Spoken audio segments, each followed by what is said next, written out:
Sir హరిగడ్ కేసులో సాక్ష్యం చెప్పిన ఆటో డ్రైవర్ వీడే కదా సార్? దీన్ని బట్టి నీకేమర్థమైంది? ఇక నుంచి రాజేశ్వరి దేవి ఆటోలో తప్ప కారులో వెళ్ళదని అర్థమైంది సార్. ఓ నీ పిచ్చి పుల్క, అయినా కేసుని తప్పుదోవ పట్టించడానికి సీసీ ఫుటేజ్ నే మార్చిన వాళ్ళు రా వాళ్ళు. ఈ ఆటో డ్రైవర్ గాని కొనడం లెక్క. పద. నమస్తే సార్. నీకు తర్వాత ఉందిలేరా కోటింగ్. ఆగండి.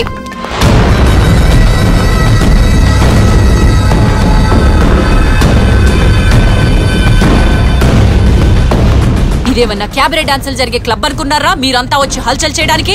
మేయర్ రాజేశ్వరి దేవి ఆఫీస్ ఇది.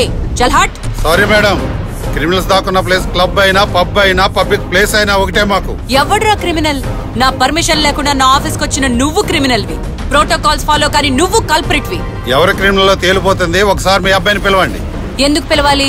ఆడపిల్లని నడు రోడ్డు మీద కత్తితో పొడిచినట్టు మా దగ్గర పక్కా సాక్ష్యాలు ఉన్నాయి.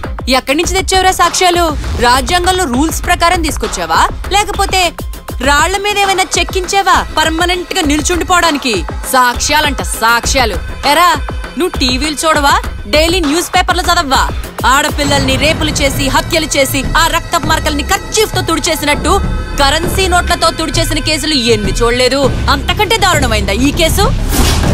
ఏ పాపం తెలియని వాడిని ఏళ్ల పాటు రేప్ అండ్ మర్డర్ కేసుల్లో ఇరికించేసి సత్యాన్ని సమాధి చేసిన కేసు కంటే గొప్ప సాక్ష్యాలున్నాయా నీ దగ్గర? పెద్ద పెద్ద రాజకీయ నాయకుల ప్రాణాన్ని పైనే గాల్లోనే కలిపేసి యాక్సిడెంట్లు హత్యలు చేసిన కేసుల్లోనే సాక్ష్యాలు మాయమైపోయినాయి.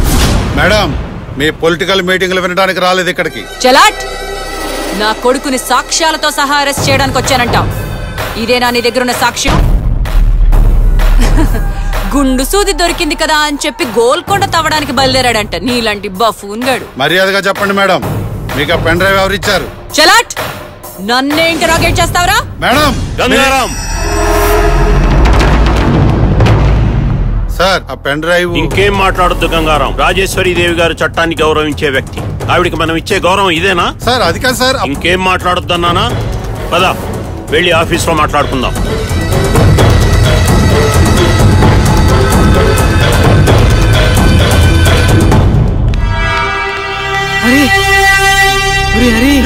యాదగిరి వెళ్ళారా?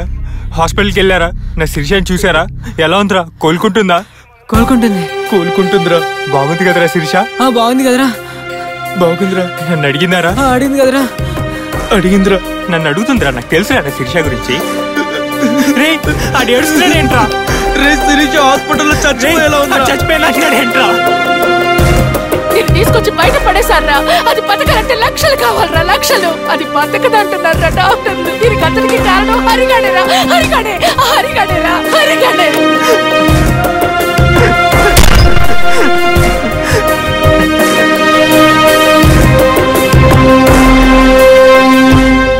చూడు, నీ శిరీష పరిస్థితి చాలా సీరియస్ గా ఉంది. ఆ అమ్మాయిని బతికించాలంటే చాలా డబ్బులు ఖర్చు అవుతాయి. పెద్ద పెద్ద డాక్టర్ల చేత ట్రీట్మెంట్ చేయించాలి.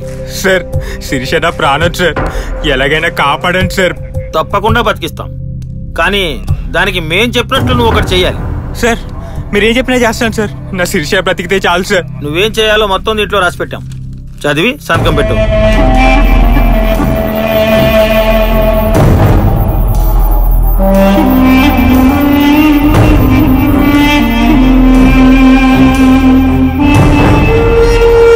ఇదే కదా సార్ మీకు కావాల్సింది?